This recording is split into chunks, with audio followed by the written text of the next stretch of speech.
Мы очень часто недооцениваем мелочей. Да, красивые слова, признания, стихи очень важны. Мы, женщины, любим ушами, и поэтому очень нуждаемся в этом постоянном «люблю». Но если на деле мы не видим отражения этих слов, они становятся лишь пустым звуком. Да, можно сказать «я люблю тебя», бриллиантовым колечком или платиновыми запонками, огромным букетом или полетом на воздушном шаре. И это тоже замечательно.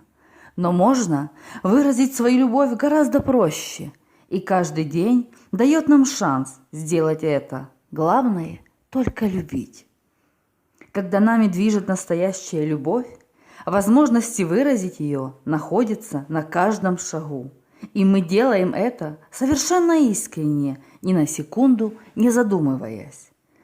Заходя в комнату к спящему, бесшумно крадучись на цыпочках, чтобы не потревожить сон, поправляем подушку, чтобы не затекла спина, расправляем одеяло, чтобы не замерзли маленькие ножки.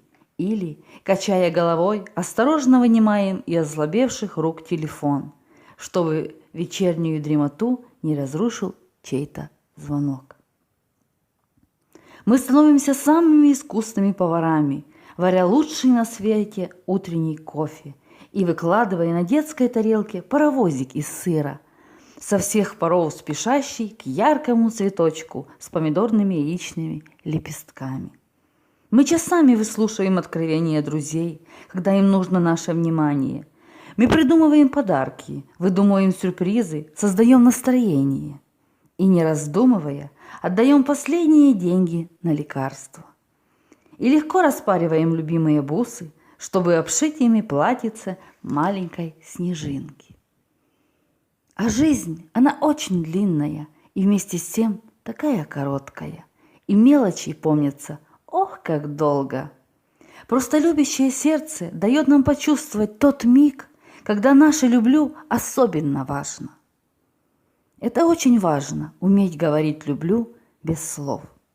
Поездкой в путешествие с вареной картошкой, выглаженной рубашкой и воздушными шариками, долгожданной куклой и своевременно наполненной кошачьей миской, страстным поцелуем и заботливо наброшенным пледом, раскрытым зонтом и оладушками с заячьими ушками, лайками, сердечками, улыбками и взглядами. Неважно, слушаете ли вы о проблемах перестройки общества или о пропущенном голе в последнем матче? Главное, как вы это слушаете.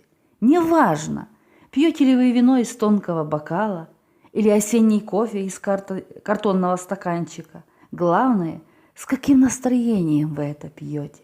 Неважно, гуляете ли вы по ночному Парижу или по полю с подсолнухами. Главное, кто рядом с вами. Нам просто надо научиться помнить, что бесконечно яркие, трогательные и такие желанные слова «я тебя люблю», не имея отражения в делах и поступках, слишком быстро меркнут, тускнеют и обесцениваются. И допускать этого никак нельзя. Любовь не измеряется одними лишь словами.